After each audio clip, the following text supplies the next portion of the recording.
આજે હું તમને બતાવવાનો છે દરિયાના 4 અલગ અલગ કડેસલા. તો વાત કરીએ સવારમાંથી.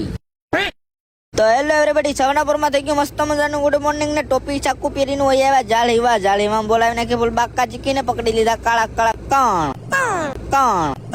કણ. પછી મળી ગયા પુનાકા.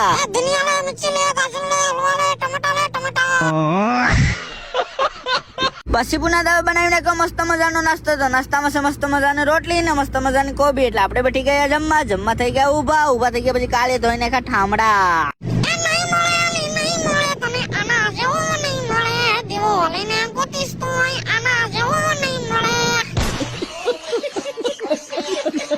પછી હું આવ્યો કેબિન માં છે.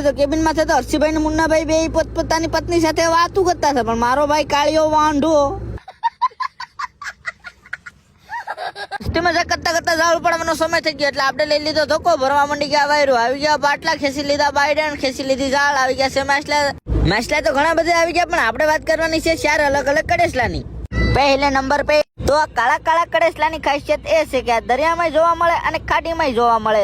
ખાવામાં સ્વાદિષ્ટ હોય પણ લાંઘાના ડેન્જર હોય. આ કડેસલો હાથમાંથી ઓયો જાય તો આને પકડવા માટે ટેલેન્ટ જોઈએ, એ આપણામાં નથી.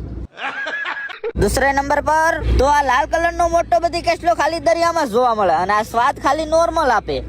તીસરે નંબર પર આતા હે તો મહેંદી કલર નું કવર છે ને ટાટિયા છે આના બ્લુ ને લાંગા છે ગુલાબી ને તળિયું છે સફેદ. નો સ્વાદ નો ટેસ્ટ.